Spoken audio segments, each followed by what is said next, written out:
a nuestro presidente de la Academia de Ciencias, a Flavio Salazar, que es prorector de la Universidad de Chile, bueno, y a todos nuestros invitados a la Biblioteca del Congreso. Y hoy día tenemos varios temas, después le vamos a dar la palabra a Julio un poco para que plantee la tabla de hoy, pero lo primero, yo quería agradecerle la participación a la Fundación BTR, que ha sido un aliado desde que empezó el Congreso del Futuro y que ha venido colaborando con nosotros en todo lo que tiene que ver con la difusión del Congreso del Futuro. Y además ellos han hecho una tarea muy importante, además de la colaboración a través de todas sus redes, sino también eh, las charlas que nosotros tenemos son un bien público, son gratuitas y tenemos más de 700 charlas, pero muchas de ellas requieren ser mejoradas, requieren ser producidas en cierta manera para poder disponerlas en la página y que cualquier persona las pueda ver. Entonces, la Fundación ha desarrollado todo un programa de apoyo y en conjunto con la Comisión hemos trabajado para que esas charlas que son de Yuval Harari, de Richard Dawkins, donde han pasado, yo diría, los principales pensadores del planeta y más de 25 premios Nobel, se transformen en charlas que estén adecuadas para su visualización por cualquier persona. Entonces, van a hacer hoy día la entrega de este material y yo quería darle la palabra, no sé, a Cintia, si está, o a Miguel, a quien ustedes los tienen ahí para hacer la entrega formal de ese material que es muy importante. Senador, muchas gracias. Primero que nada, mis disculpas por Cintia, ha estado tratando de conectarse, senadores honorables, hace 10 minutos y por alguna razón el link no le está funcionando.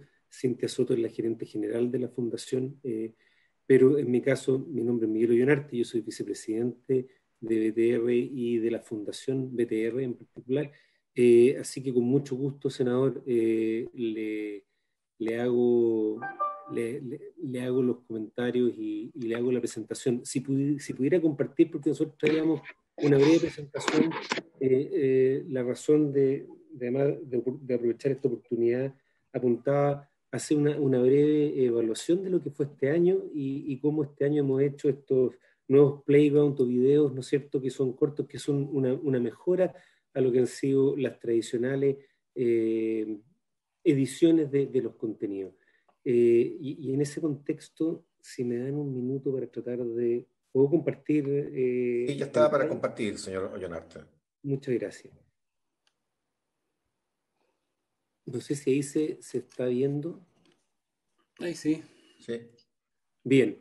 Bueno, básicamente nosotros como fundación ya en el año 2015 hicimos una alianza estratégica y nuestro rol acá fue siempre el tratar de aumentar el posicionamiento y el reconocimiento de este tremendo proyecto que era el Congreso de Futuro, destacando los atributos beneficios a los usuarios, es darle masividad, gratuidad y online. En ese contexto, no sé, no me avanza. Disculpe, ¿avanza o no? Ahí está. Queríamos compartir los principales resultados de esta campaña y de la promoción que hemos hecho en la presentación. En estos 4 años, ¿no es cierto?, en que hemos estado ayudando. ¿Aló? ¿Sí? Se En estos escucha. 4 años en que hemos estado apoyando al Congreso y a la organización, hemos podido básicamente fomentar al inicio de cada uno de los eventos una promoción en redes sociales, que este año la verdad tuvo gran éxito, porque tuvimos un alcance de más de 3,5 millones de impresiones, lo que significa que mucha gente tuvo acceso al Congreso y pudo revisar, en virtud de las campañas tanto en Instagram como en Facebook, lo que estaba ocurriendo y se derivaron a más de 10,000 personas por streaming. Asimismo, durante el Congreso, nosotros fuimos capaces de levantar una señal, tanto en el 107 como en el 701 de nuestros canales, lo cual tuvo una visualización enorme, dándole gran espacio a todos estos invitados que trajimos a través del Congreso, con más de 106,000 hogares conectados durante todo el periodo que duró el Congreso, Asimismo, en streaming fuimos capaces de generar 32 horas de transmisión en vivo que tuvieron más de 10.000 visitas de streaming. Por último, hemos sido capaces, junto con el Congreso, de editar estas más de 700 charlas que hacía alusión el senador Girardi, y lo llevamos más de 200 charlas tipo TED, que son ediciones de no más de 20 minutos en los cuales se capta lo mejor de esas charlas en una presentación que ha sido muy atractiva y que está presente en todas las carpetas de la Fundación, con un alcance gratuito tanto para clientes de BTR cuando lo acceden desde BTR, pero sobre todo a través de la Fundación para cualquier persona que decida buscarlo, googlearlo y entrar vía la Fundación, dando una masividad muy grande. En el post-evento, y ese es lo que era el motivo de esta entrega, hemos sido capaces de hacer una postproducción a la última, en la cual hemos hecho 60 nuevas charlas, las cuales se incorporan al catálogo que está disponible tanto en el Congreso de Futuro como en la Fundación BTR, y estas han sido disponibilizadas desde el 31 de julio. Son liberadas, son gratuitas y han tenido buena exhibición. Y además, aprovechamos este año de hacer una pequeña campaña promocional en redes sociales con el objeto de darle conocimiento a estas 60 nuevas charlas, las cuales tuvieron 921.000 impresiones, o sea, gente que ingresó, dio sus likes, dio su opinión respecto al contenido, y tuvimos más de 717.000 interacciones.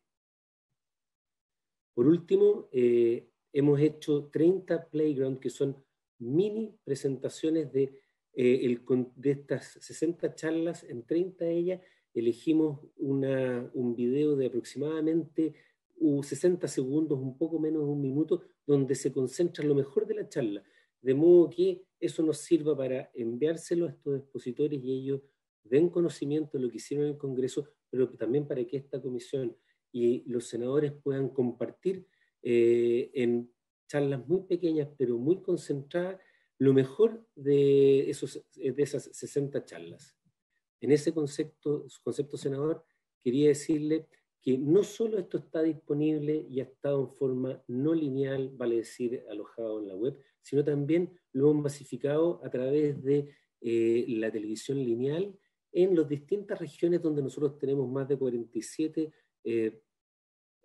compañías que son parte de nuestra asociación de canales regionales, las cuales transmiten el Congreso Futuro y le han dado gran visibilidad a los canales en regiones. Por último, hemos logrado el año pasado más de 29 publicaciones en medios regionales y nacionales informando qué fue el Congreso del Futuro, quiénes participaron.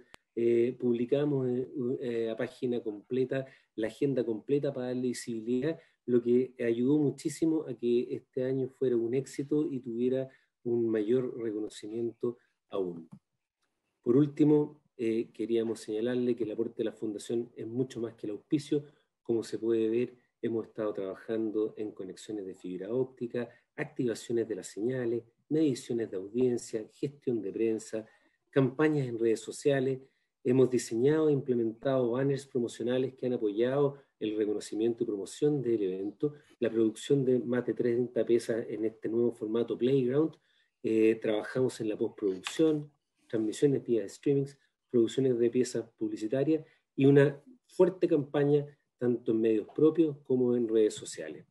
Es por esto que nos encantaría a futuro profundizar nuestra asociatividad y nuestra alianza estratégica, y creemos que el grupo permite a través de varias de sus fundaciones darle una mayor profundidad a esto. En particular estamos pensando en fundaciones como la que tenemos en Panamá, nuestra operación en Costa Rica, en Miami, donde a través del grupo creo que existe una oportunidad de darle vitrina y darle pantalla a un contenido tan valioso como es el que se ha podido construir juntos y muy particularmente con el esfuerzo de la Fundación Congreso y con el Congreso en este Congreso del Futuro. Muchas gracias, senador.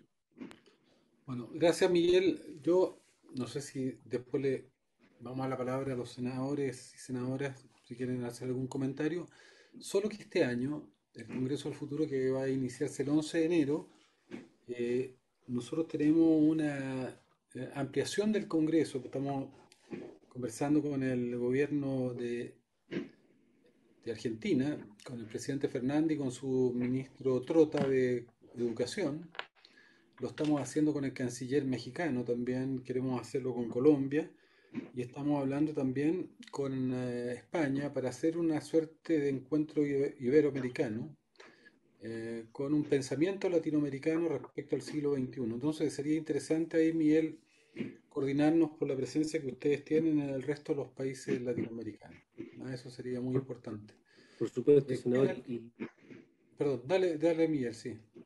No, no, por supuesto, y esa era la idea, disponibilizar todos los recursos que tenemos, sobre todo a nivel de nuestras fundaciones, porque creemos que esto es realmente una iniciativa notable, que va mucho más allá de lo que solo es Chile, y en ese sentido nuestro reconocimiento y el mayor de los apoyos, tratar de seguir promoviéndolo internacionalmente. Gracias. ¿Kenneth quería agregar algo? Sí, presidente, muchas gracias por su intermedio. Felicitar a don Miguel Ollanarte y a la Fundación BTR por lo que están haciendo.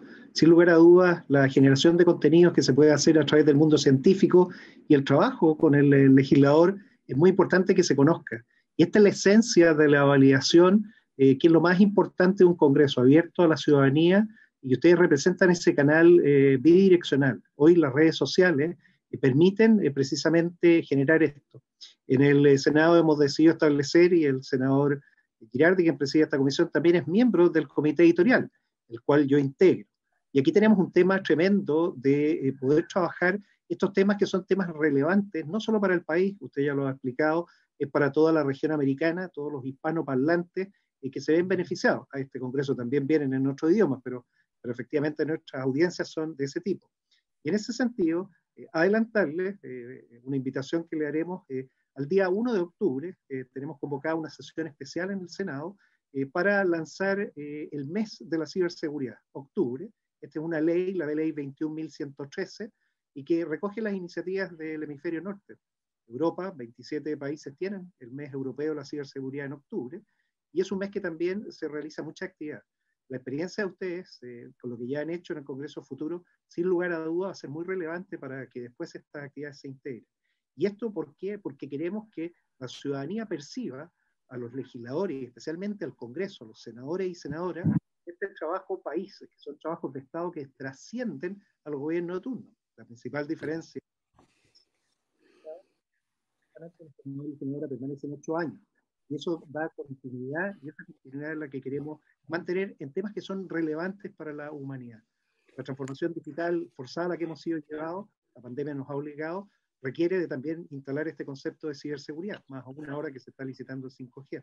Entonces, felicitarlos, lo que han hecho es extraordinario, los contenidos son fantásticos, hablan muy bien del trabajo que se ha hecho, valida al Senado por lo que está haciendo, y también que se puedan abrir a estas nuevas iniciativas y así empezar a abrir otras oportunidades de colaboración. Muchas gracias, presidente. Bueno, miren, si quieren, vamos a pasar a la segunda parte de esta reunión. Se pueden quedar, Miguel, si quieren, estar invitados. Nosotros hemos venido planteando junto con el senador Kenneth Pugh y con el resto de la comisión la idea de ir avanzando en un ecosistema digital para Chile. Y nosotros queremos enfrentar la disociación que puede generarse, la desincronización entre entrar a un mundo digital, a una era digital, pero al mismo tiempo teniendo un conjunto de instituciones, un chasis institucional y un Estado que sigue siendo analógico. Y la preocupación que tenemos es justamente la disrupción que se puede producir, el desacoplamiento que puede afectar la democracia, que puede afectar la economía, que puede afectar la credibilidad de las personas en sus instituciones, porque vamos a vivir un proceso de obsolescencia programada. Y por eso creamos varias comisiones, porque aquí hay algunas personas que no han venido a las anteriores, de interoperabilidad, de ir concibiendo con todas las universidades un estado digital. También tenemos otra comisión que está analizando y evaluando el impacto de las tecnologías digitales sobre el trabajo, sobre el cambio de la institución del trabajo, sobre la pérdida de empleo y la eventualidad que se generen nuevos empleos y cuáles van a ser, pero cómo enfrentar todo ese proceso, lo mismo que las plataformas. Y uno de los temas que nosotros creemos que es muy relevante, dado la situación geopolítica de Chile, es hacernos la pregunta cuáles son los nichos de desarrollo de Chile a futuro.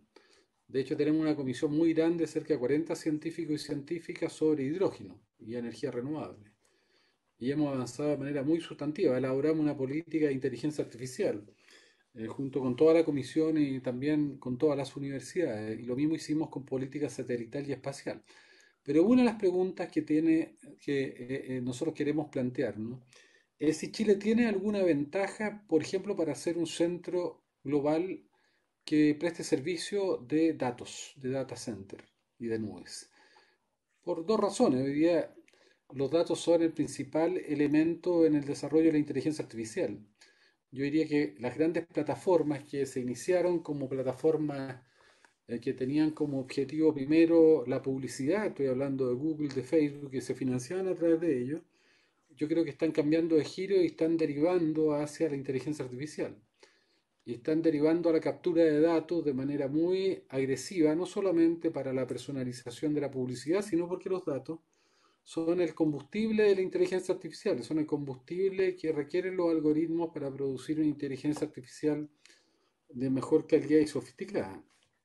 Y las ventajas comparativas que tienen esos países, Estados Unidos con sus plataformas GAFAM americanas, es la inmensidad de datos que tienen del mundo occidente, y el único que los puede controvertir es China, porque tiene los datos de 1.200 millones de personas que de manera forzada están obligados a convertirse a la era digital.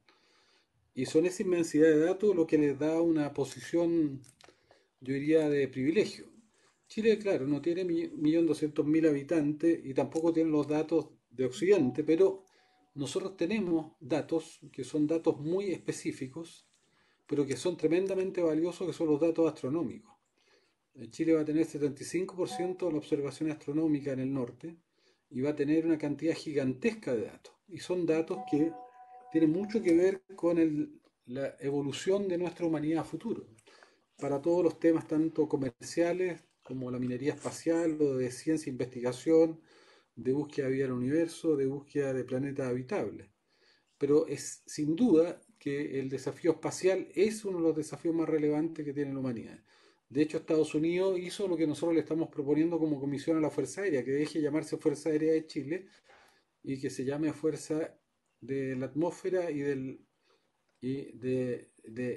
sea la Fuerza Espacial de Chile. Eso ya lo tomó como decisión Estados Unidos y yo creo que el futuro de muchas de las fuerzas aéreas ser fuerzas espaciales. Y en ese contexto también nosotros tenemos un par de ventajas muy relevantes que son la energía solar y la energía eólica, que son factores muy relevantes a la hora de poder establecer grandes sistemas de servidores de almacenamiento de datos. Y entonces lo que pensábamos es, ¿qué opinan ustedes de la posibilidad de que Chile pudiera constituir a partir de los datos astronómicos en el norte y su capacidad de generación de energía, que es muy relevante y que va a ser cada vez más barata, y por eso estamos la idea de posicionar a Chile como el centro mundial de la producción de hidrógeno? Si eso no podría tener también a Chile como un país que pudiera desarrollar como servicio y como nicho de desarrollo un sistema de data center o de nubes que van a ser estratégicos a futuro. Y por eso nos pareció interesante lo que hizo la Contraloría de no permitir regalarle los datos astronómicos a Amazon, que hubiera sido, de mi punto de vista, un error de soberanía. Los datos son la soberanía y son el poder del futuro. Y así como existen las aplicaciones gratuitas, que no son gratuitas porque lo que buscan es capturar datos, yo creo que Chile debería tener una política especial de datos. Y lo mismo pensábamos respecto a la conexión de continuar la fibra óptica austral a la Antártica, porque Chile podría hacer una prestación de servicio de datos a todas las bases que están allá y ser el centro de acopio de datos de todas las bases y de transmisión de datos, y nos permitiría además tener la posibilidad de hacer otro data center en, por ejemplo, Puerto William, que va a tener cantidad gigantesca de energía por la energía eólica, pero además tiene temperaturas que son muy compatibles con los temas de acumulación. Entonces, nosotros teníamos ese interés de discutir esto y por eso invitamos un conjunto de expertos junto con la comisión, de interés también de Kenneth, que está por ahí, para poder avanzar en esta materia. Entonces, un poco sobre eso quisiéramos hablar y tener una opinión ya más fundada y si ya hay posibilidad de impulsar una política en esa dirección. Yo creo que Chile tiene que desarrollar nichos donde tenga ventaja y aquí claramente los tenemos. Quiero decir que llegó Cintia, que no se podía conectar, tiene un problema de tecnología, sobrepasa los tecnológicos, pero ya se pudo conectar. Y quiero saludar a Juan Asenco, nuestro ex presidente de la Academia de Ciencias, que inició el Congreso del Futuro con nosotros, que fue parte de su ideólogo y además Premio Nacional de Ciencia, que está también, lo veo en su oficina gigantesca que tiene ahí en Bochef. Bueno, si quieren, ¿quiénes? Te doy la palabra a ti y después le damos la palabra a nuestros invitados, ¿te parece? Perfecto, muchas gracias, presidente. El tema de los datos es relevante porque ya, tal como se ha señalado, el mundo se está digitalizando. Todo lo que se pueda digitalizar se va a digitalizar, todo lo que se pueda conectar se va a conectar y luego todo lo que se pueda analizar se va a analizar. En la digitalización, que es el proceso entre lo análogo o lo humano, las personas y lo digital, necesitamos establecer confianza digital. Y la confianza digital se hace mediante plataformas de interoperabilidad. Por eso es tan importante esta sesión en los días lunes que se está hablando de lo digital, de los datos, pero partiendo de lo primero, la base, la plataforma de interoperabilidad. Una vez que estos datos han sido digitalizados, se tienen que mover, alámbrica o inalámbricamente. Inalámbricamente se ha iniciado el proceso de licitación de 5G, que va a dar una capacidad de conectividad increíble, y también se está aumentando la matriz digital con fibra óptica. Y para eso se han realizado dos proyectos ya muy importantes del Estado, un proyecto privado y se pretende un proyecto transatlántico de importancia continental. El primer proyecto de fibra óptica submarina es el que permite conectar Puerto Montt por los canales interiores a Caleta Tortel y posteriormente entrando por el estrecho de Magallanes a Punta Arenas y posteriormente hasta Puerto Williams, la comuna más austral del mundo. Segundo proyecto de fibra óptica submarina, que también va a ser explicado, va desde Puerto Montt hasta Arica. Y eso que permite el primer respaldo nacional, el backbone de respaldo submarino nacional. Y esta es una capacidad única, somos de los pocos países en América del Sur que tiene esta capacidad. Y en la parte terrestre continental se ha iniciado el plan de fibra óptica nacional, son un subsidio de 186 mil millones de pesos para llegar a 183 comunas que son las más desconectadas. Y eso va a permitir llegar a los municipios y poder hacer este trabajo de transformación digital del Estado. La ley 21.180 que tiene plazo, 5 años desde el momento que se publique el reglamento. Por lo tanto, podemos pensar en un Chile, una república digital al 2025.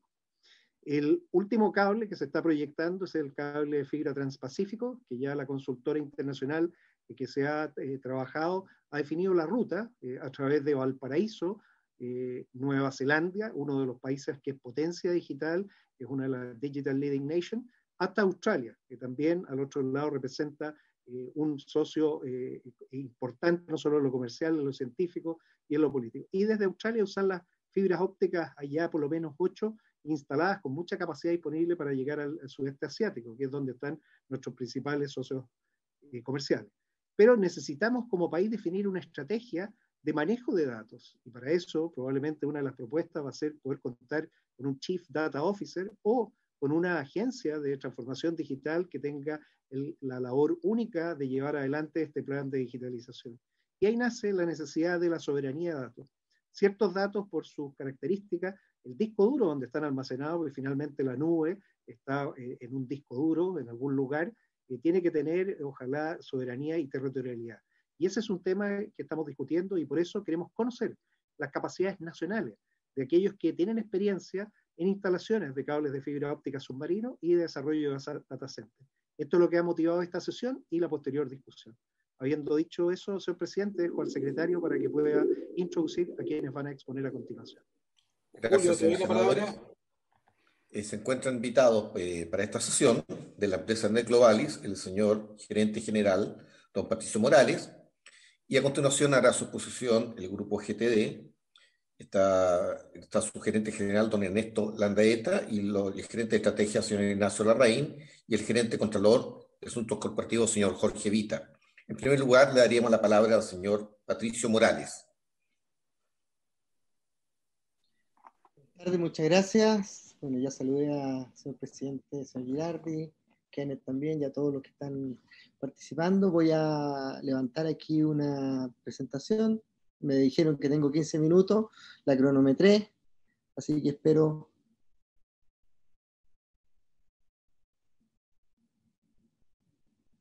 cumplir con el tiempo. No sé si la están viendo ahí. ¿Sí? Ok, la voy a poner en modo presentación. Hay un video que ojalá se pueda ver, pero la están viendo todos. Si me hacen un gesto, que hay alguien que nos vea, listo, perfecto. Bueno, primero voy a partir por una breve explicación de nuestra compañía, Comonet Globalis.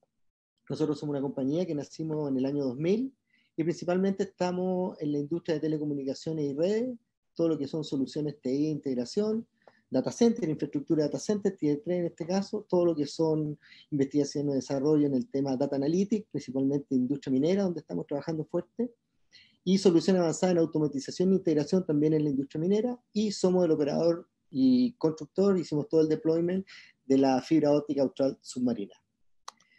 Brevemente, lo que son soluciones TI y data center Tier 3, nosotros contamos con una infraestructura de 1.200 metros cuadrados de data center que partimos operando antes del terremoto del 2010, con 99.982 de uptime, y cumplimos con todos los estándares de emisión Euro 4 y SENS. En cuanto a la red de telecomunicaciones en general, manejamos una red terrestre de más de 700 puntos entre Curicó y la Isla Grande Chiloé, con red también operacional en la segunda región a nivel industrial, que más adelante les explico. Manejamos distintos tipos de frecuencias y licencias, y con eso también somos operadores de OMB. Poseemos conectividad internacional y tenemos más de 800 clientes gubernamentales y empresariales, principalmente en la zona rural, lo que son escuelas, municipalidades, centros clínicos, etcétera, hospitalarios, perdón. Dentro de los proyectos que manejamos en el norte, como somos el principal y el primer operador de una red LTE industrial para escondida de BHP, en la cual hoy día se operan los 300 camiones de la planta de la mina, y adicionalmente se acaba de inaugurar el primer proyecto piloto, ya con 4 camiones autónomos operando en la mina para poder trabajar toda la parte de extracción de mineral, y ampliando hoy día toda esta red industrial hacia lo que son plantas, molinos, etc. Eso un poco, todos estos servicios, incluido cables submarinos, se operan a través de un NOC, un Network Operator Center, que contamos internamente, conectado con todos los servicios y plataformas de control. Hay un video que entiendo y se prueba que se podría ver, se lo voy a poner play, corre video, a ver si lo pueden ver. Ah, se me fue para acá. Espérense.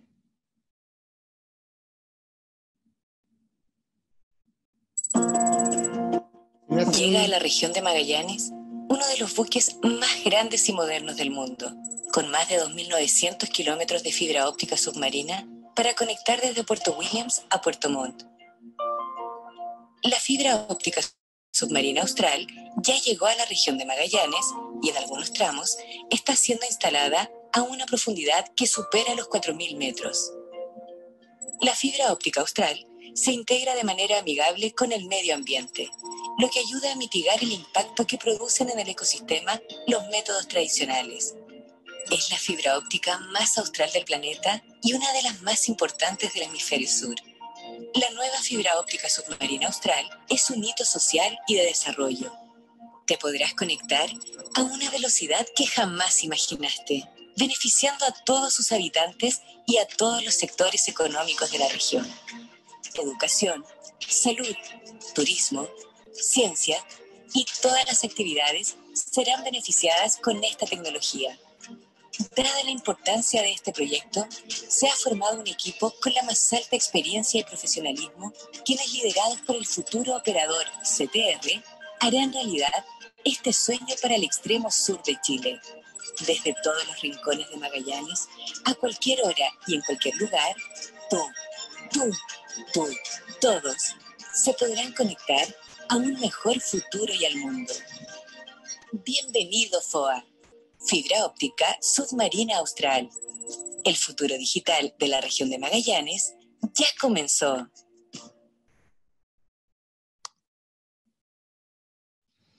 Bueno, lo primero que quería comentarles es que este proyecto de fibra no es algo que es inventado solamente por nosotros ahora, es un mercado bastante maduro en el mundo. Cerca de 1,2 millones de kilómetros hoy día están en operación de fibra. Ustedes pueden ver ahí la gran conectividad del planeta se hace a través del hemisferio norte y prácticamente el 99% del tráfico mundial es a través de fibra submarina. El resto es a través de satélite, que ya es bastante menor. Disculpen que tengo ahí la pantalla. Ahí está. Bueno, en términos generales, el trazado del FOA, que es, como lo explicaba bien el video, va desde Puerto Montt hasta Puerto William, tiene una capacidad de transmisión de 16 terabytes por segundo, son 2.850 kilómetros de fibra submarina, más o menos 120 kilómetros de cable terrestre, que es para unir desde Quenuir a Puerto Montt, que hay un tramo terrestre, que es donde se sumerge el cable de Puerto Montt. La fibra óptica tiene 4 filamentos, 4 pelos. Son 4 puntos de acceso: Puerto Montt, Tortel, Punta Arenas y Puerto William. La red se despliega a 100 kilómetros mar adentro y tiene profundidades que alcanzan los 4.500 metros de profundidad. Y es uno de los proyectos de fibra más importantes del hemisferio sur.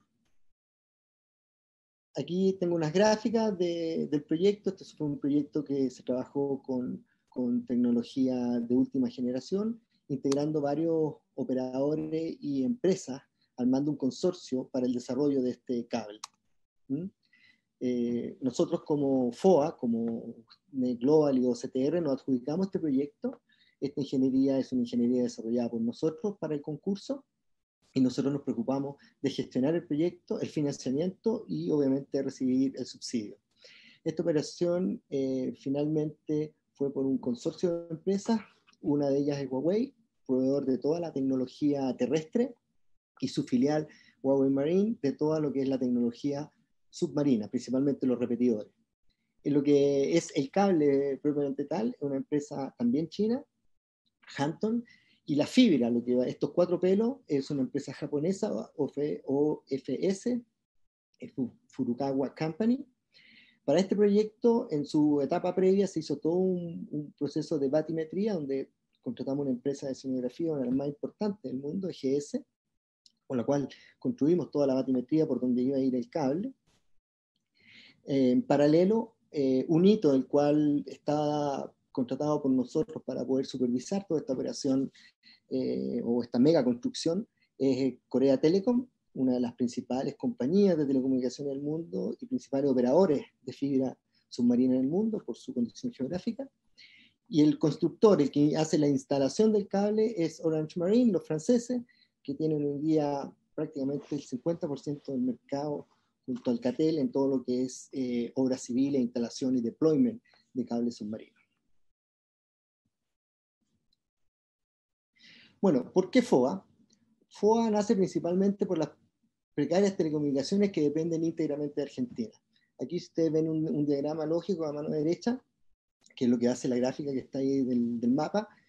Todo Chile era, porque la fibra está operando hoy día, era abastecido por Argentina a través de una red terrestre de más de 60 nodos, donde se conectaba en la parte de sur a Aysén, en Punta Arenas, y llegando a Puerto William a través de radioenlaces con Ushuaia. ¿Ah? O sea, Chile no contaba con una red de telecomunicaciones soberana en el extremo sur de Chile. Bueno, el tendido de fibra óptica submarina, como ya lo vimos, lo importante es que esta es una red activa. Eso quiere decir que incluye repetidores submarinos. Son cerca de 30 repetidores de más o menos del tamaño de un torpedo de estos misiles, porque son verdaderamente tecnología balística, hechos de titanio, con energía. Hay 1800 voltios que viajan a través del cable submarino, 650 miliamperes, y estos repetidores van ampliando la señal mientras se va transmitiendo bajo el fondo marino. Bueno, aquí está una pequeña gráfica, de aquí sale el cable submarino. Está en la playa de Kenui, que es una playa que está a 100 kilómetros hacia la costa del Pacífico de Puerto Montt. Aquí se sumerge, está enterrado bajo el mar, una cámara, y esa cámara, el cable se va soterrado 1,5 metros bajo el fondo marino, desde aquí hasta los 1000 metros de profundidad, y desde los 1000 metros de profundidad ya el cable va posado en el fondo o lecho marino. Ahí uno puede darse cuenta que soterrar 1,5 metros un cable a 1000 metros de profundidad es un trabajo de ingeniería mayor. Luego el cable aterriza en Tortel, en Caleta Tortel. Ahí hay fotos donde está la playa pública, se hizo todos los trabajos, y luego tuvimos que construir todo relacionado. Caleta Tortel es un patrimonio de la humanidad. Se hizo un proyecto arquitectónicamente bien hecho para poder ser amigable con su arquitectura. Bueno, Punta Arenas lo mismo, llegamos a la zona de Punta Arenas y Estrecho Magallanes, y por último a Puerto William, la ciudad más austral de Chile. Oportunidades y desafíos. Un poco en el ámbito de la educación, yo creo que está hoy día más que decir que todo lo que tenga que ver con teleeducación, la conectividad hoy día es fundamental. Este proyecto del cable submarino, que está empalmado con 3 proyectos terrestres de despliegue terrestre en las regiones de Aysén y Magallanes y los lagos, hacen que la capilaridad y la capacidad de poder cubrir zonas rurales y extremas, llevar todo este mundo de la teleeducación, algo que hoy día está cambiando rápidamente, es tremendamente útil. Bueno, lo que es telemedicina, se han desarrollado algunos proyectos ya pilotos con el Hospital Clínico de la Universidad de Chile y el Hospital de Magallanes, en el cual se inauguró hace poco con Reuna todo un sistema para tener salas de telemedicina. El futuro puede llegar a ser incluso teleoperación y todo lo que podría facilitar un cable submarino de estas capacidades para poder operar en tiempo real con casi 5 o 6 milisegundos de diferencia. Bueno, en lo que es la industria aeroespacial, aquí se desarrolla un tema bastante interesante. Personalmente me ha tocado conversar con 2 empresas internacionales que están instaladas en Punta Arenas, estas son fotos reales, donde ellos se dedican a descargar información satelital de más o menos 600 satélites de órbita polar. Estos satélites de órbita polar, a diferencia de los geoestacionarios, giran alrededor de la Tierra como el núcleo de un átomo, y sus neutrones giran a gran velocidad para poder contrarrestar la gravedad y mantenerse en órbita. Son de baja altura, y principalmente son satélites meteorológicos, satélites geográficos, de utilidad, como son los AccuWeather que vemos nosotros en nuestros celulares, o el Google Earth, o qué sé yo, toda esta información, incluso también militar.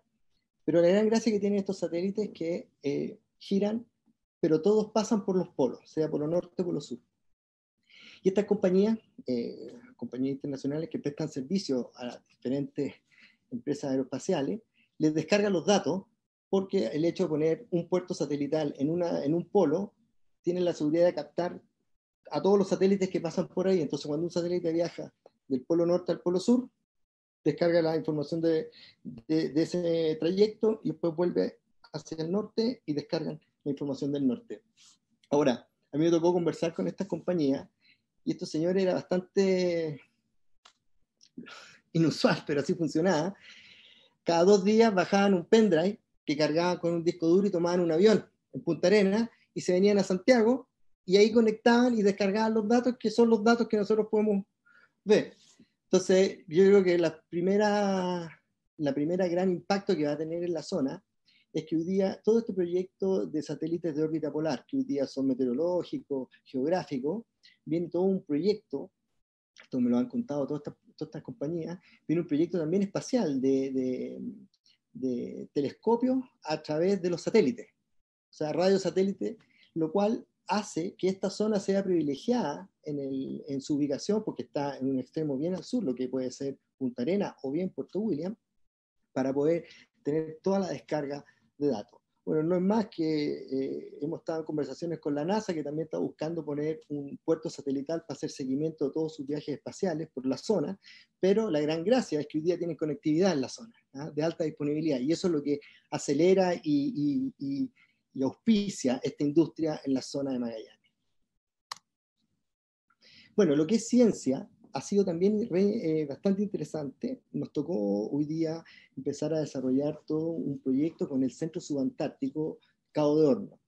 Este fue un proyecto que se está inaugurando ahora en marzo del próximo año. Tuvo un retardo producto de la pandemia, pero es un centro en el cual tiene 3 pilares fundamentales para hacer ciencia en la zona subantártica de Chile, en lo que es turismo de especialidad, todo lo que es educación y lo que es ciencia. Y principalmente se va a transformar en un laboratorio para todo lo que es el estudio del cambio climático. Hoy día la zona subantártica y la Antártica obviamente representan una zona prístina del planeta en la cual se está sensorizando. Estamos ya trabajando con ello en varios proyectos de sensorización del ecosistema, del clima, de diferentes variables, que ya la estamos monitoreando, la estamos levantando y la estamos estoqueando para empezar a procesar y poder hacer analítica, poder hacer ciencia de datos, para poder ir estudiando con mayor profundidad este fenómeno que a todos nos interesa. Y por último, como lo decía el senador Girardi, estamos a un paso, a 1.200 kilómetros, de llegar a la Antártida para poder seguir haciendo soberanía, seguir haciendo ciencia y seguir desarrollando toda esta zona austral de nuestro país. Con esto creo que estuve los 15 minutos justo. Muchas gracias. Muchas gracias, señor Morales. A continuación, expondrán de la compañía GTD, está su gerente general, el señor Landaeta, el señor Vita, su gerente de asuntos corporativos, y gerente de infraestructura, señor Ignacio Larraín. Tienen a su disposición también 15 minutos, se necesita hacer un PowerPoint, está abierto. Muchas gracias, señor presidente de la comisión, el senador don Guido Girardi, y por su intermedio a todas las demás senadoras y senadores presentes y todos los asistentes, ilustres asistentes a esta comisión. A nombre del grupo GTD quisiera darles las gracias por la invitación a hacer esta presentación. La presentación la haremos, como decía don Julio, Ignacio Larraín, gerente de infraestructura y servicios para mayoristas, Juan Ernesto Landaeta, gerente general de servicios TI y transformación digital, y Jorge Vita, quien les habla. La presentación consta de 3 partes. Ignacio, por favor, pues.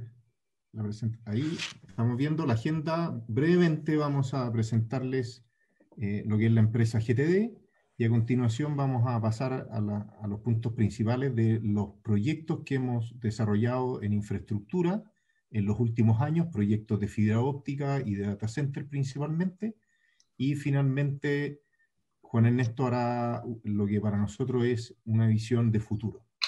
Entonces vamos a partir con la presentación de GTD, quiénes somos. GTD es una empresa de capitales nacionales, capitales 100% chilenos, que lleva 40 años liderando el mercado de las telecomunicaciones. Además, si nosotros consideramos que la empresa Telefónica del Sur es parte del grupo GTD desde el año 2010, Telefónica del Sur tiene más de 125 años. Entonces es una compañía con un largo quehacer y aporte al país. GTD está presente en 4 países, dentro de Latinoamérica en 3 países. Nosotros por ahí por el año 2012 incursionamos en Colombia, luego lo hicimos en Perú, y posteriormente, hace ya poco más de 2 años, casi 3 años, entramos en el continente europeo, en España en particular. Dentro de la compañía trabajan cerca de 2.800 colaboradores, gran parte de ellos en Chile, en nuestro país, y muchos de ellos distribuidos a lo largo del país, ¿ya? Trabajando más del 50% de nuestros colaboradores fuera de Santiago. ¿Ya? Es una compañía bastante descentralizada. Atendemos a más de 25.000 clientes corporativos, empresas y negocios, y para ellos disponemos de 8 data centers en Latinoamérica, 6 de ellos en Chile. Todos interconectados mediante una red de fibra óptica de más de 58.000 kilómetros, ¿ya? Dentro de Chile, a lo largo de Chile, en las distintas ciudades y en los otros países, Colombia, Perú y España, donde estamos presentes, y con los cuales nosotros atendemos a nuestros más de 250.000 clientes residenciales y más de 25.000 clientes empresas. Y desde Chile, con esta fibra y esta infraestructura, nos conectamos al mundo. Muy buenas tardes, gracias. Agradezco de nuevo la invitación. Ahora les voy a comentar de los principales proyectos de infraestructura del grupo GTD.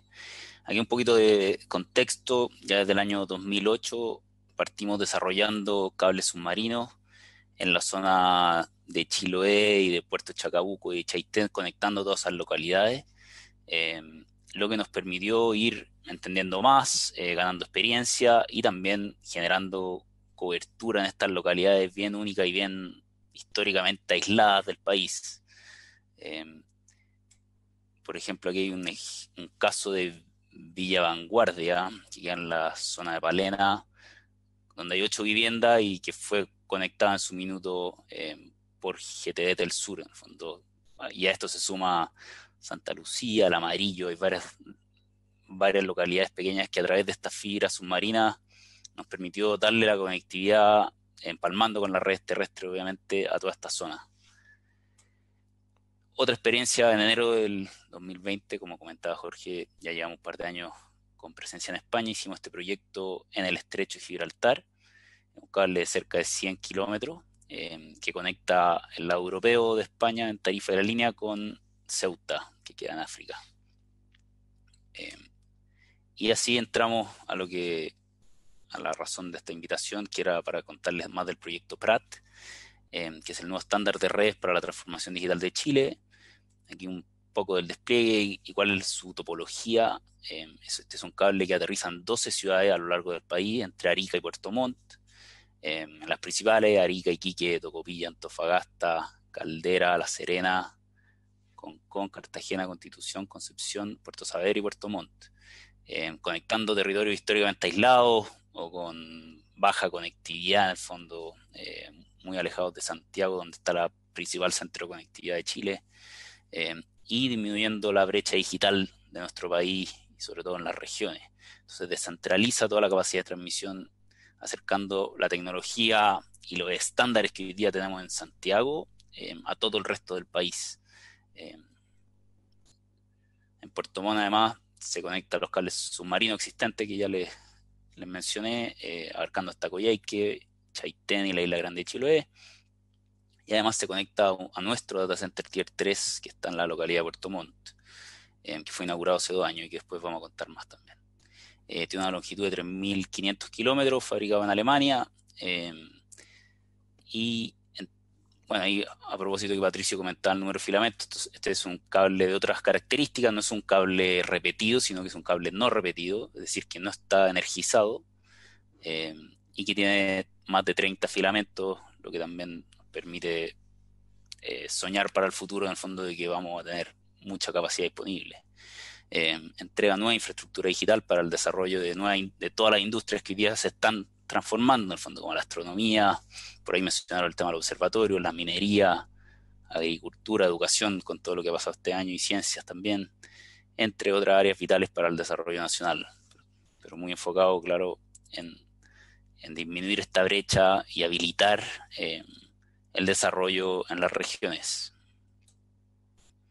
Tecnología, además del cable, en el fondo, aquí para conectar este cable con las ciudades y con el continente y con las redes de GTD. Se instalaron equipos de última generación Infinera, también de origen alemán, que con solo 2 filamentos transportan hasta 9,6 terabytes, que es varias veces lo necesario para conectar Chile hoy día. Mediante esta tecnología DWDM que se llama, que esta tecnología óptica, se conecta a las redes troncales y metropolitanas y conecta a Prat. Bueno, adicionalmente en Puerto Montt se podría interconectar también con el cable FOA. Beneficio: más que duplicaría la capacidad de transmisión de datos y la calidad del internet necesario para la transformación digital. Sin una estabilidad en el servicio es complejo la digitalización, por eso esto es un habilitante tan importante. Aporta valor a las empresas, haciendo sus negocios más eficientes y acercándolos digitalmente a su propia transformación. Y esto es el punto más relevante, que minimiza los riesgos de desconexión. Esta es una ruta nueva que aporta redundancia al sistema, una ruta que no existía. En el fondo, antes, la mayoría de las rutas hoy día van por las carreteras de norte a sur, que en algunos casos son 1 o 2 en algunas regiones. Entonces esta nueva ruta es muy relevante, considerando que Chile tiene terremotos, incendios, inundaciones que pueden dejar sin conectividad ciertas porciones del país. Al tener mínimas probabilidades de falla, lógicamente mejora la experiencia de los clientes y nos permite también, como GTD, ser coherente con nuestros valores y propósitos. Legado: aquí está el barco en la instalación. Constituye uno de los proyectos de telecomunicaciones más importantes de la historia de Chile. Aporta de manera consistente a la transformación digital y plataforma y redes de un nivel superior nunca vista en Chile. Este anillo submarino no se ve en otras regiones o en otros países de la región, excepto en Brasil, y sin duda nos posiciona de otra forma a todo el país, por lo que consideramos un aporte a la conectividad de todo el país, porque genera esta redundancia, baja la latencia y, digamos, crea esta carretera que antes no existía, esta carretera digital. Viendo el tema de data center, hoy día GTD tiene 8 data centers, 6 de los cuales son certificados, uno en Medellín, en Colombia, otro en Lima, 3 certificados en Santiago, más 2 que no son certificados, y uno inaugurado hace casi 2 años ya en Puerto Montt, Tier 3, con todas las certificaciones. Aquí varias de ellas, por ejemplo, cuentan con energías renovables. Todos los data centers de Chile vienen de esta energía verde, en el fondo. Tienen todas las certificaciones del Uptime Institute, que es el que valida que se construye, se diseñe y se opere de la mejor manera, de estándares internacionales. Está certificado con ISO, en seguridad de la información, en medio ambiente, en continuidad de negocio, para tener los procesos y procedimientos, en el fondo, que ante cualquier problema continúen los negocios, no se generen brechas, y también estar certificado ante clientes internacionales que requieren este tipo de medidas. Con Puerto Montt, por ejemplo, se cuenta con una distancia de 1000 kilómetros con respecto a la data center de Santiago, lo que genera un súper buen respaldo, de nuevo redundancia, en caso de que en Santiago haya un terremoto, por ejemplo, para respaldar los datos en Puerto Montt, pero adicionalmente genera en Puerto Montt un núcleo de desarrollo para que las empresas locales puedan tener alojados ahí sus servidores en infraestructura de primer nivel, en el fondo, y no tengan que ir a Santiago para ello.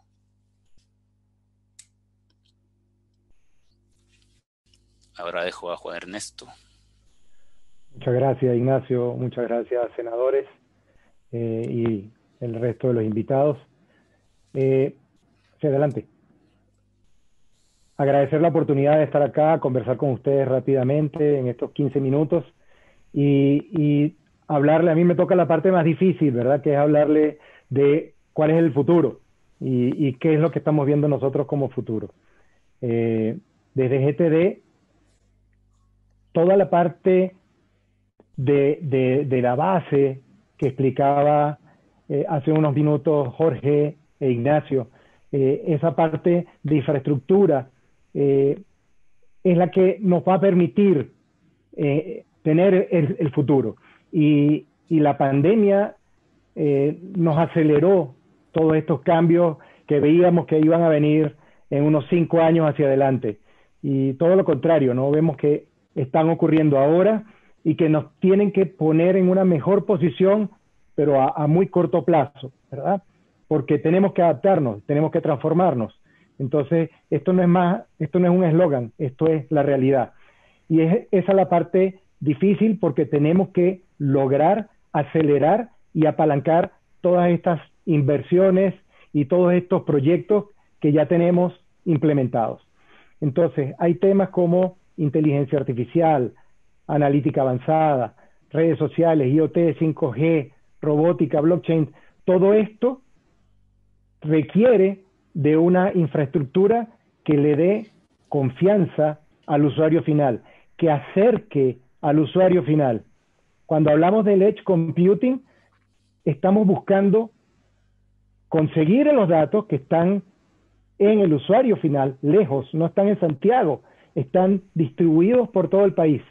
Y nosotros necesitamos tomar esos datos, procesarlos y devolverlos para que el usuario final tome alguna acción, haga algo con ellos y los procese de alguna manera efectiva, ¿no? Adelante, Ignacio, por favor. Entonces, vemos temas que son claves, como cómo hacemos para expandir estas redes de fibra óptica, cómo hacemos para llegar lo más cerca posible del usuario. Y ahí entramos en una capa que es lo que se llama el Software Defined Redes, SD-WAN, ¿verdad? Que le va a dar mayor agilidad, mayor flexibilidad, mayor seguridad al usuario final. Adicionalmente a eso, también vemos los temas de la nube. La nube nos va a permitir tener data centers mucho más flexibles. Entonces tenemos nubes privadas, nubes dedicadas a un usuario, o nubes públicas, inclusive nubes públicas que están en otros países, o nubes públicas que podemos poner a la disposición de nuestros clientes aquí en el mismo Chile. ¿Ok? Entonces, eso nos va a permitir mayor flexibilidad, mayor rapidez y sobre todo, lo vimos ahora en la época de la pandemia, poder reaccionar a tiempo. Habilitar la transformación digital de nuestros clientes, habilitar la transformación digital del país.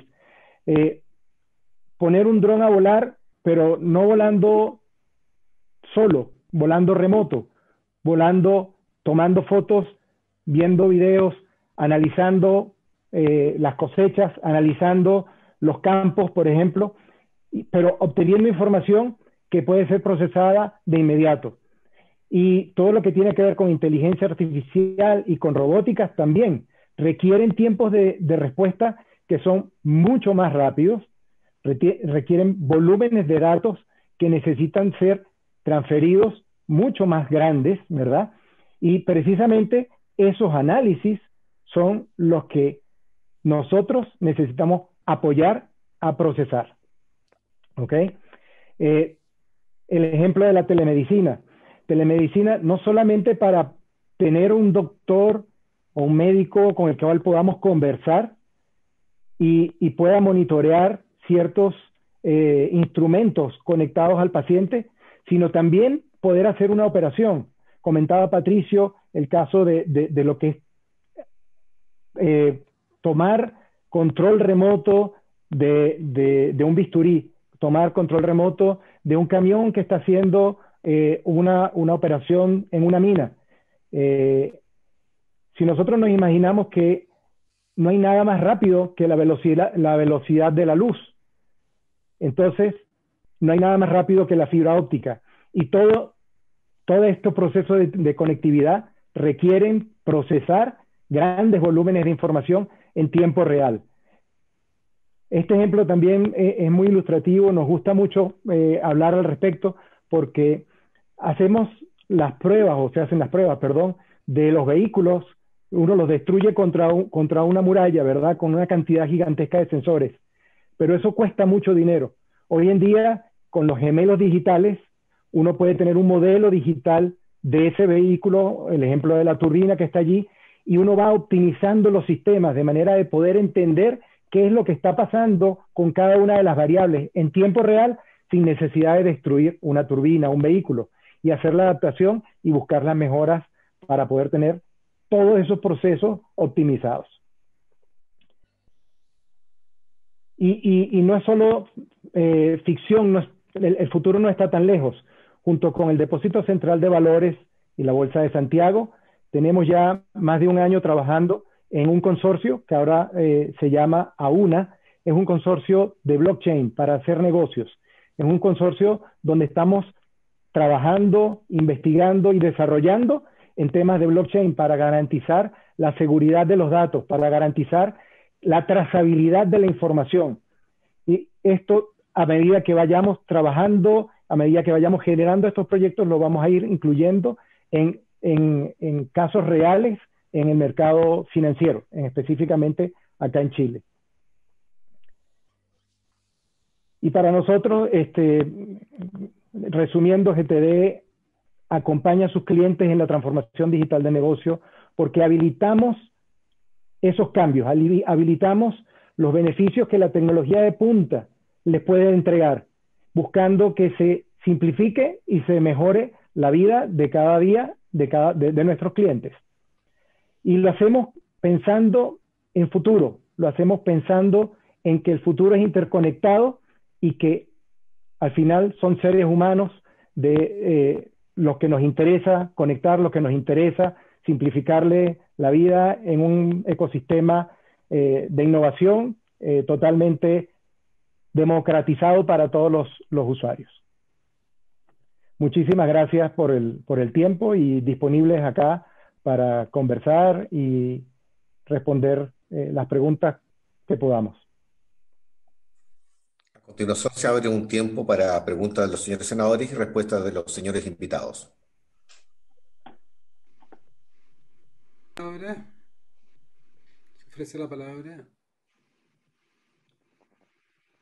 Kenneth. Gracias, presidente. Nuevamente por su intermedio, agradecer al Grupo GTD la exposición. Yo creo que en las palabras de ellos nos ha dejado muy en claro que Chile está tomando un liderazgo digital en la región. El hecho de que tengamos capacidades que no solo nos permiten ser robustos, sino que resiliente es una de las características para poder incursionar en el mundo digital. Me dio mucho gusto de las certificaciones del Uptime Institute. Nosotros tenemos que tener estándares que reconozcamos y que sea lo que exijamos a todos aquellos que se instalen para medirlos con la misma vara. O sea, saber que efectivamente están todos cumpliendo la misma regla del juego. Ese es un tema de normas que tenemos que hacer los propios. Los diseños de los data centers son esenciales. Vi que son tier 3. La primera pregunta era si tienen algún tier 4 considerado en la región, básicamente en Chile, y si tienen previsto en el futuro data centers regionales, de tal manera que las regiones que van a empezar a tener autonomía empiecen también a generar ecosistemas propios, entendiendo que no lo queremos así, pero pueden quedar algunas regiones desconectadas y es bueno funcionar en local. Esas serían las dos preguntas, presidente. Muy agradecido para las dos empresas. Oye, yo quisiera agregar, Julio, espérate, que el gran desafío que tiene la humanidad finalmente es la gestión de los datos. Cómo se democratizan los datos, cómo los datos se transforman en un bien público, porque si son bienes privados, quien se apropia los datos se va a apropiar del futuro integralmente. O sea, aquí los datos van a constituir la diferencia geopolítica, económica, cultural, social del futuro. Entonces, primero hay una discusión más de fondo de cómo se regulan los datos, cómo se regulan las propias plataformas que son monopólicas. Ustedes tienen y se enfrentan a plataformas como Google, como Facebook, que por definición de Silicon Valley, por definición ideológica, se definen como monopolistas. Y el discurso de esta plataforma es que ellas idealmente debieran estar fuera de cualquier tipo de regulación que establezca cualquier gobernanza, sea esta producto de la democracia, de un país, de una ley. Y eso lo expresan públicamente, no es una... Y luego tenemos cómo la manipulación que están haciendo las plataformas con los seres humanos a través de los datos. Nosotros estamos pasando de una era en que los seres humanos programamos a a través de los ingenieros y los programadores programaron la inteligencia artificial y los algoritmos. Estamos entrando en un mundo donde se está reversando eso. Ahora son los algoritmos que están programando los cerebros de los seres humanos. Y hay un traspaso de poder cada vez más y progresivo de los seres humanos desde el punto de vista de sus decisiones a los algoritmos. Entonces, lo primero es cuál es la opinión de ustedes respecto a eso. Y vamos a tener que entrar también a un campo a futuro de cómo se regula la inteligencia artificial. En ese sentido, yo planteo que hay un tema de soberanía futura que es la gestión de los datos. Así como cada persona gratuitamente le entrega los datos a estas plataformas para luego, a través de esos datos, tener un nivel de vigilancia, de control, de un proceso de industria de la vida, que es la captura de los datos de todos los seres humanos, ¿no? Como una economía del comportamiento, una economía de la compatibilidad, como Tinder. Ya 40% de los americanos encuentran sus parejas ya no en forma fortuita, sino a través de plataformas. Entonces, ¿cómo debe ser la gestión de los datos? ¿Cuál debe ser el estatus de los datos? Y luego, si nosotros debiéramos justamente en pos de la soberanía, esta discusión la teníamos con el presidente Piñera, cuando discutíamos el tema satélite. Nosotros éramos partidarios que Chile desarrollara sus propios satélites, nanosatélites, y había gente que nos planteaba que por qué nos arrendaban satélites para que tomaran imágenes para Chile. Entonces la discusión era hasta dónde llega la soberanía de Chile si la soberanía a futuro son los datos. El poder del futuro, el que maneja los datos es como, si yo conozco tus datos, sé todo de ti. Entonces ahí el tema es si tiene sentido, y además si tiene un sentido económico, que Chile haga una apuesta, ya sea por razones de soberanía, ya que tiene datos que son muy relevantes, en materia de ciencia, yo decía en materia astronómica o en materia de lo que significa el continente antártico, si tiene sentido que nosotros seamos un centro mundial de desarrollo de infraestructura para el almacenamiento de datos, para data center y para todo lo que eso significa, para todo lo que significa almacenamiento, transmisión, procesamiento, si tiene un sentido para Chile como apuesta estratégica de futuro en el ámbito también de desarrollo económico. Y bueno, ¿qué es lo que piensan ustedes? Dado que tenemos ventajas de tener un cierto tipo de datos, pero además de tener, como decíamos al principio, tener una energía que lo más probable es que Chile produzca mucho más energía de la que requiera como país, le pueda entregar energía a todo el planeta. Cuando trajimos a Carlos Rubia, que es el Premio Nobel de Física, Carlos Rubia decía que el desierto de Atacama solamente le puede dar energía a toda la humanidad. Entonces, Chile evidentemente tiene un potencial gigantesco energético solar o eólico. Entonces, ¿cómo piensan ustedes que debería ser la estrategia de Chile? Mirado no de lo que ya se está haciendo, yo encuentro interesante, pero si uno se pusiera de aquí al 2030 o 2050 ese escenario, ¿dónde debiera estar Chile? ¿Qué debiera hacer? ¿Qué políticas debiera impulsar? Y si tenemos una ventaja comparativa, puede ser un nicho de desarrollo, así como la astronomía, así como tenemos otra para el desarrollo futuro. Si me permiten, yo tengo re interesante lo que dice el senador Girardi. A mí y a nosotros como compañía nos ha tocado un poco experimentar con el sur, con la zona de Cabo de Horno. Así como en Chile se hizo este proyecto de astronomía en el norte de Chile, todo lo que es el macrocosmo, todo lo que podemos encontrar en el sur de Chile, en la zona de Cabo de Horno, esta región única en el planeta, porque no existe otra tierra en el planeta. Hay que entender que la isla más pequeña de Nueva Zelanda está a la altura de Coyhaique. O sea, de Coyhaique al sur es la única tierra al sur del planeta. Y ahí se reserva o existe uno de los capitales naturales más importantes del planeta.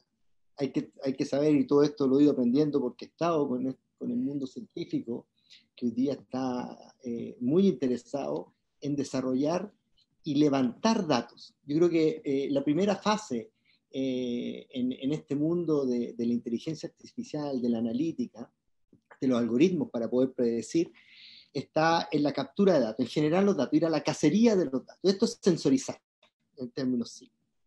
Y hoy día toda esta zona del sur de Chile está siendo muy atraída por científicos a nivel mundial, universidades, centros de investigación, porque de partida en la zona antártica de Chile, la Antártida, se genera el 40% de los nutrientes del mar. ¿Ah? Hay un parque, el Parque Omora, en la isla de Navarino, que son 1.500 hectáreas, pero representan casi el 5% de la biodiversidad del planeta, en una zona más prístina. Entonces, lo que estamos encontrando ahí es un microcosmos. ¿Ah? La misma enfoque en el cual el norte de Chile se posicionó para estudiar el macrocosmos, esta zona de Magallanes, esta zona de Cabo de Hornos, única en el planeta, no hay otra, es ir a investigar el microcosmos, donde se genera toda la vida del planeta, donde se puede estudiar todo lo que ha ocurrido en la historia con el cambio climático. Pero eso hay que ir a levantar los datos. Nosotros ya estamos en algunos proyectos que estamos sensorizando algunos ecosistemas y sistemas meteorológicos que ya estamos levantando datos, pero lo principal hoy día es que Chile se apodere de esos datos. Yo siempre digo, así como el petróleo de Dubái, el capital natural es el Cabo de Hornos. Hay que levantar toda la información que hay ahí, porque es un microcosmos de información. Levantar datos y Chile se puede posicionar mundialmente con un dato que todo el mundo científico hoy día quiere y necesita saber. Ahí hay un camino, eso quería acotar. Gracias. No sé si ofrece la palabra. Senador Flavio Flavio, Salazar. Bueno, primero agradecer la invitación y las presentaciones. Yo había, bueno, de alguna u otra forma nosotros en la Universidad de Chile hemos estado involucrados desde hace varios años junto con la Universidad de Magallanes en trabajar estos temas de conexión de la zona austral. Y yo solamente, aparte de concordar con lo que ha mencionado el senador Girard, el presidente, en base a la importancia que tiene hoy día proyectos de este tipo, proyectos país que de alguna u otra forma ponen en concreto visiones que se han ido de alguna forma acercando respecto a la necesidad de modificar la matriz productiva del país, generar nuevas capacidades para el futuro, y yo creo que entre ellas está esta capacidad, ¿no es cierto?, de conexión y de procesamiento de datos, no solamente para los temas como la astronomía, que bien se ha mencionado acá, que creo que es una primera etapa, sino que también para elementos que son de interés mundial, como el cambio climático, por ejemplo. Magallanes y toda la zona austral, tal como se mencionaba, es única, y también tiene otra ventaja, que está poco habitada y tiene posibilidades de medir impacto ambiental que está directamente relacionado con los cambios climáticos y no solamente con la actividad humana cercana. Eso creo que es importante. Las otras ventajas comparativas que nosotros como país tenemos tienen que ver con los temas de desastres socionaturales.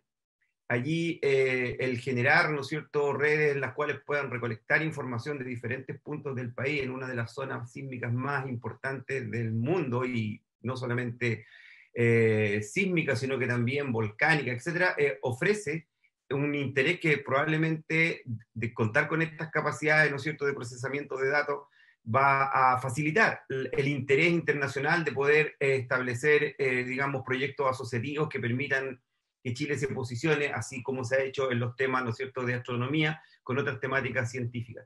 Yo valoro esto y creo que va por el camino correcto. Sé que son proyectos difíciles de implementar, porque requieren mucha voluntad política, principalmente porque no son de corto plazo. Son proyectos que apuntan a cambiar nuestras capacidades para la próxima generación, y eso muchas veces en las discusiones nacionales no es muy popular. Pero creo que es importante, creo que hay un momento de cambio y están las condiciones como para apoyar proyectos de este tipo. Gracias. Se ofrece la palabra. Bueno, sí, quisiera responder algunas de las preguntas del senador Piug en respecto, primero al Tier 4. Sí, efectivamente existen hoy día en Chile algunos data centers Tier 4, los nuestros no tienen esa certificación. Es un estándar más en redundancia energética, sobre todo, Y respecto a los data centers regionales, claro, nosotros hicimos el primer ahí, la primera incursión en un data center regional Tier 3 certificado de estándar internacional en Puerto Montt, que de hecho ya está en su segunda fase, o sea, ya estamos terminando la ampliación. Y creemos que es un buen ejemplo de que se podría también replicar en otros lados en el futuro, y efectivamente para un data center hay varios temas importantes, como bien decían, la energía, el frío, porque en el fondo estos servidores generan mucho calor, entonces habiendo bajas temperaturas también ayuda. Y por otro lado la conectividad, o sea, porque un data center, si no está hiperconectado o con redundancia de fibra óptica, es muy complejo en el fondo de que sea atractivo. Entonces finalmente por eso también creemos que el proyecto Pratt, que genera estas redes y anillos sumados a los proyectos que ya mencionaron como el FOA y el FON, pueden ser un habilitador importante para que haya más data center, para que crezca esa industria. Por otro lado, en Pratt nosotros estamos desarrollando, diría, mini data centers en estas ciudades donde se aterriza. Ese es el plan, en el fondo, de tal forma de que se pueda conectar la industria local o lo que necesiten, o de otra forma también transportarlo a Santiago si que fuese necesario. Sí, complementar a Ignacio en la pregunta del senador Girardi sobre la democratización de los datos. Y básicamente, yo creo que es un concepto completo. Vemos en Europa, por ejemplo, que hay países donde no permiten que salgan los datos de los ciudadanos de ese país hacia otra parte, ¿verdad? Protegiendo la seguridad, protegiendo a los ciudadanos, pero también es el mismo caso con los datos del país, ¿no? Con la información que es propia. Hay muchas aplicaciones, hay muchas áreas donde esos datos pueden ser específicos. Yo quisiera tomar el tema de la energía. Es importantísimo porque la cantidad de energía renovable que nosotros podemos generar acá es increíble, ¿no? Todo el tema solar, todo el tema eólico, y los data centers cada vez consumen más energía. No porque la tecnología sea mala, sino porque cada vez crecemos más en cantidades de datos. Entonces se requiere más cantidad de servidores, se requiere más cantidad de almacenamiento y más procesamiento. Entonces, nosotros podemos aportar, como Chile, para el resto del mundo, un lugar donde la energía sea más económica, donde haya más energía con menor impacto hacia el ecosistema, hacia el medio ambiente. Y esa parte es muy, muy, muy importante. Al mismo tiempo, resaltar que necesitamos empezar a trabajar en el entrenamiento de la gente. Eso es algo adicional que necesitamos aportar. Nosotros podemos certificar un data center, Tier 3, Tier 4, con todo lo que quieran, con todos los sellitos que le queramos poner, pero al final esos data centers los opera la gente y necesitamos personal calificado para poder procesarlos en donde los pongamos, porque a medida que ponemos más data centers, los data centers van a estar en todas partes del país. Entonces necesitamos que vaya alguien y no podemos mandar a alguien en un avión y que llegue al día siguiente, ¿verdad? Entonces necesitamos poner conocimientos, certificaciones, entrenamiento profesional en todo el país. ¿Opiniones? Fernando Torres está pidiendo la palabra por el chat. Muchísimas gracias. Muchas gracias por la invitación. Yo quisiera poner un énfasis en algo que se mencionó, pero que en realidad me da la sensación de que está un poco en el aire. Una cosa, desde mi punto de vista, es la toma, ¿cierto?, de los datos, que va creciendo considerablemente, pero otro tema tiene que ver con la gestión de los datos. Lo mencionaba Guido Girardi, ¿cierto?, anteriormente. Desde mi punto de vista, ¿cierto?, la gestión de los datos no solamente incluye la obtención de los datos, sino que además el análisis, y para este análisis se requieren, ¿cierto?, las capacidades humanas y la infraestructura, y cómo la información, después de todos esos análisis, ¿cierto?, se utiliza. Es decir, lo que nosotros esperamos es que esta gran cantidad de datos que se toman, se analizan, ¿cierto?, puedan tener un buen uso, ¿cierto?, un uso público, ¿cierto?, para posteriormente, ¿cierto?, ser usados en la toma de decisiones. Por eso yo creo que el proceso de gestión de los datos tiene que ir acompañado con una estrategia y una política que sea a nivel nacional. Es decir, que esto no solamente sean iniciativas individuales, sino que sean colectivas, pero tiene que haber una política, ¿cierto?, en la cual se enmarque esta gestión de los datos. Eso, muchísimas gracias.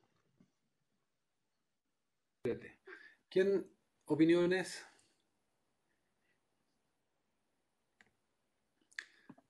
Oye, una última cosa para ir cerrando. Mira, yo no sé si ubican a Kevin Kelly. Kevin Kelly fue uno de los grandes ideólogos, impulsores de los makers, de la lista Warrior, después de, yo diría, de uno de los grandes promotores de Internet. Y una de las cosas que plantea Kevin Kelly en su último libro es algo que me parece muy interesante, que él plantea que el futuro ahora, después de Internet, va a ser la Internet de nubes. Que el desafío es justamente el desarrollo de las nubes y que ahí va a estar el centro de gravedad del poder futuro. Entonces, yo lo que creo que como este es un personaje que siempre se ha anticipado y ha tenido una mirada prospectiva del futuro, sobre todo lo que significa todo el tema digital, tal vez los intelectuales digitales más relevantes y más influyentes, yo creo que sería interesante, importante que Chile lo mirara justamente porque tiene, si tenemos alguna ventaja para poder desarrollar esto. Entonces, lo que nosotros debiéramos trabajar es generar una política y profundizar un poco más esta conversación e invitar al resto de las universidades también a incorporarse a esta discusión. Es tan poco el conocimiento y la conciencia que hay de esto que hubo un intento que finalmente la Contraloría paralizó, para bien nuestro, no quiero hacer un juicio de valor sobre quienes estaban participando, pero que paralizó por el tema de que no se habían hecho las licitaciones adecuadas, paralizó la entrega de los datos astronómicos a estas plataformas de Amazon. A mí me parece que es lo mejor que nos pudiera haber pasado, pero eso a condición de que tengamos nosotros ahora una estrategia de qué hacer con eso, de cómo Chile puede aprovechar esto. Entonces, yo quiero dejar abierta esta conversación para poder ir avanzando en ella, en el contexto de lo que estamos haciendo con la Comisión, en esta discusión de interoperabilidad, de digitalizar Chile y de adecuar nuestras instituciones para que puedan dialogar con el mundo que viene y que no sean instituciones para el siglo XX, sino que sean instituciones para el siglo XXI. Si no hay más palabras, Guido, Cintia Soto está pidiendo por el chat sí, también. voy a dar la palabra a Cintia, que quería mostrar un pequeño video. Te doy la palabra, Cintia, porque le presento, Cintia es nuestra coordinadora de la fundación, es la directora de la fundación y que ha venido trabajando con nosotros en lo que presentó Miguel al principio. Así que Miguel hizo la presentación, Cintia, no sé si... bueno, te damos la palabra. Muchas gracias, senador, y a todos los integrantes de la comisión por este espacio. Tuve un problema mío, tuve un problema de Zoom para poder conectarme, así que les pido las disculpas. Pero entiendo que Miguel presentó nuestros resultados de la gestión que ha desarrollado la Fundación BTR en el marco de estos ya casi 5 años de alianza que tenemos con el Congreso Futuro. Pero quería solo tomarme un minuto para rescatar un tema que se ha venido hablando a lo largo de esta reunión y que tiene que ver con que Chile necesita estar a la vanguardia de la tecnología, de la infraestructura, de los datos. Y todo esto va a pasar necesariamente y tiene que pasar si las personas comunes y corrientes entienden el impacto que tiene esas situaciones en sus vidas. Y ahí es donde la Fundación BTR creemos que estamos haciendo un aporte, queremos hacer un aporte en poder democratizar el acceso al conocimiento. Y lo que les quiero mostrar ahora es un pequeño video, una pieza de 1 minuto, que lo que pretende es reducir las charlas del futuro con el objeto de democratizar el acceso al conocimiento para que las personas la puedan ver. Y las puedan ver donde hoy día las personas se están juntando. Y se están juntando en el mundo digital, se están juntando en las redes sociales. y creemos que esta metodología de trabajo nos va a permitir que las personas accedan de mejor manera, más democráticamente, a los contenidos y a las temáticas que nos interesan, que son las temáticas de futuro. Entonces, si me permiten poder compartir la pantalla, les voy a... Señor secretario, si hubiera compartir la pantalla. Ahí yo creo que ya estoy compartiendo, Sí, ¿no? sí, está. Entonces, esta es una pieza Playground que tiene el objetivo, como les planteé, de poder en 30 segundos, en un lenguaje simple, entretenido, poder entregarle a las personas el conocimiento que nosotros hacemos a través del Congreso Futuro. ¿Estamos en condiciones nosotros los seres humanos de garantizar la perpetuidad de nuestra especie? ¿Estamos dispuestos a delegar en una inteligencia artificial nuestro futuro? Si yo les dijera que hace 2 años un embrión que tenía 23 años de congelado fue implantado en el útero de una chica de 26 años y ese bebé nació, eso es tecnología de hoy. Entonces me gusta hablar de lo que es ciencia futura en vez de ciencia ficción. Hay muchas cosas que no son posibles hoy, pero tal vez hay cosas que en muy corto lapso puedan convertirse en realidad, simplemente para que podamos seguir siendo seres humanos.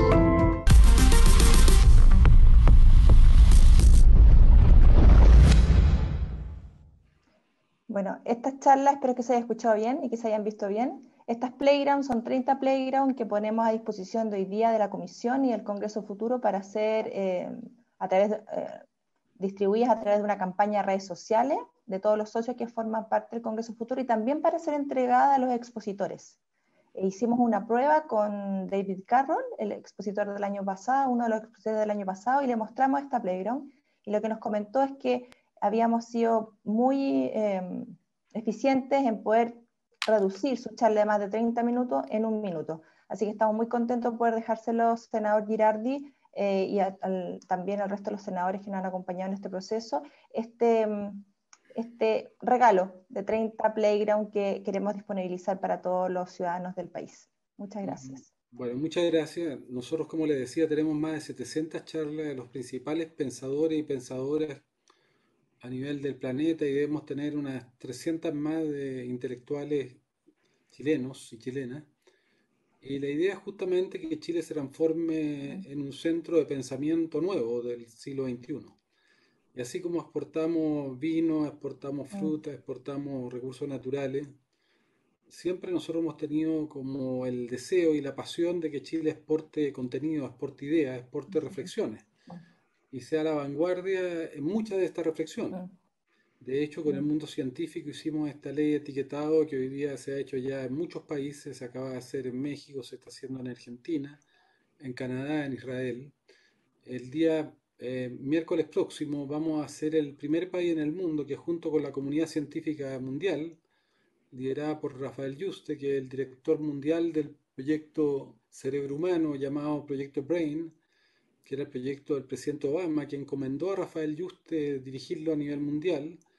Y vamos a presentar junto con Rafael y la comunidad de neurociencia internacional, más la Universidad Católica, la Universidad de Chile, Santiago, van a estar sus rectores, más la Academia de Ciencias, Cecilia hasta acá, más la presidenta de la Unión Interparlamentaria Mundial, más la coordinadora de todos los temas de ciencia y tecnología de España, más el encargado de ciencia y tecnología de Naciones Unidas.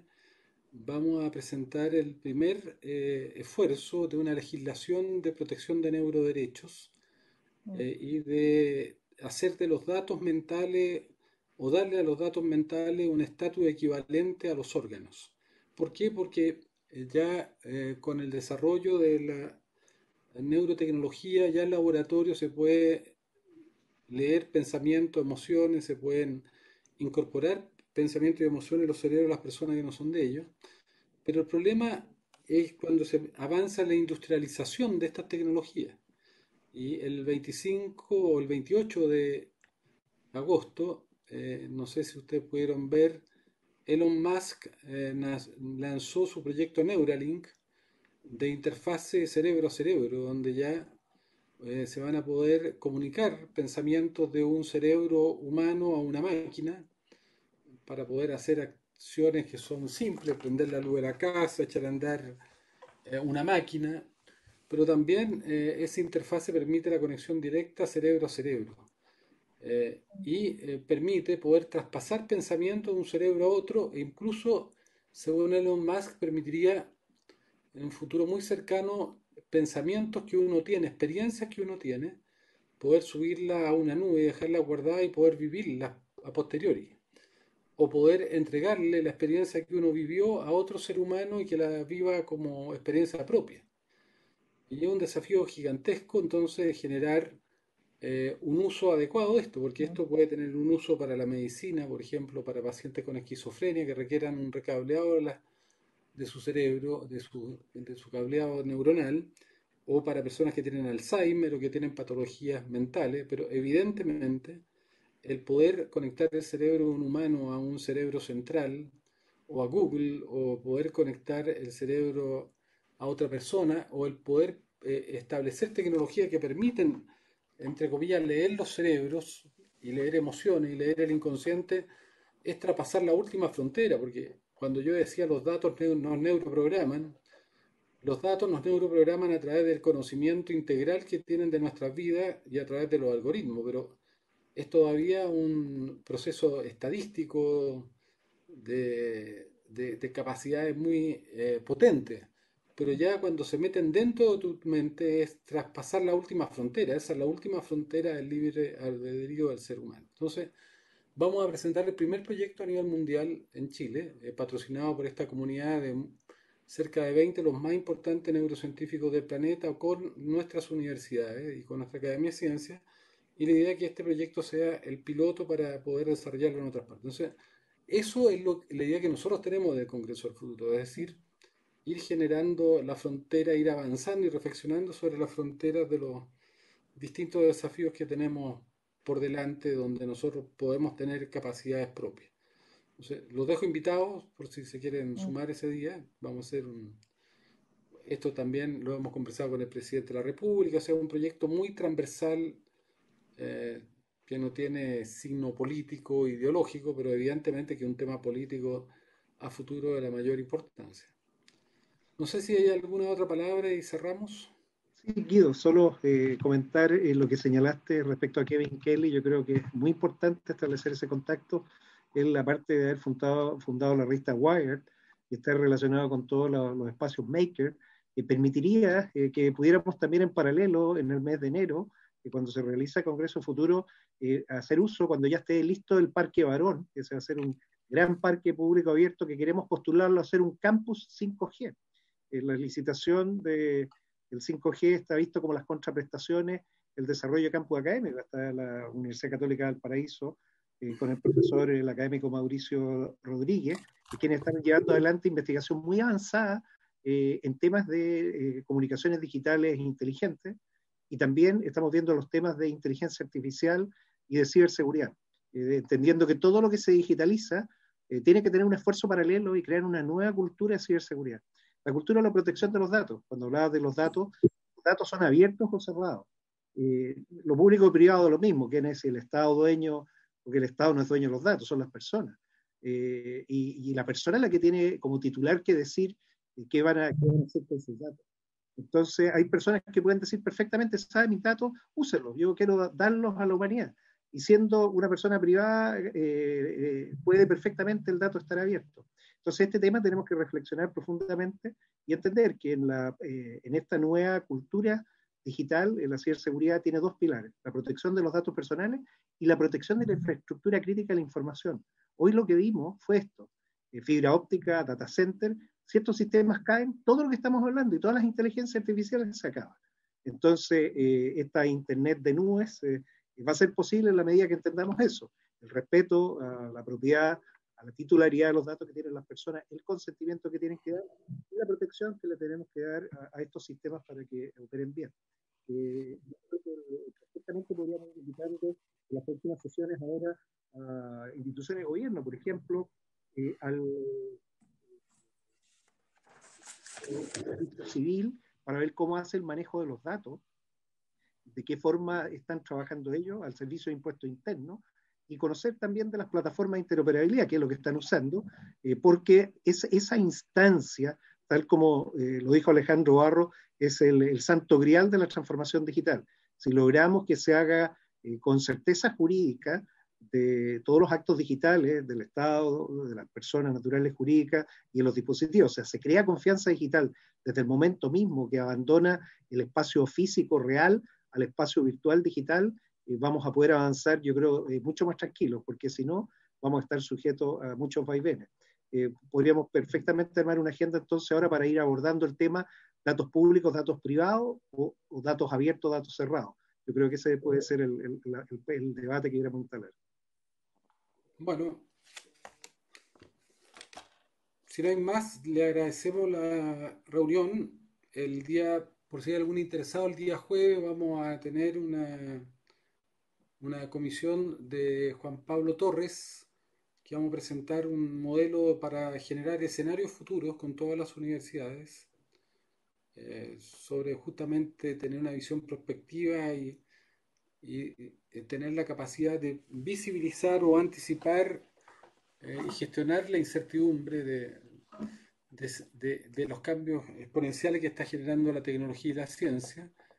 Y vamos a tener eso, y probablemente vamos a avanzar también en el tema del equipo de expertos que está trabajando en el impacto que tienen las tecnologías sobre el empleo. Francisco Pancho Chaguán nos está escuchando. Bueno, si no hay más, le agradecemos y levantamos la sesión.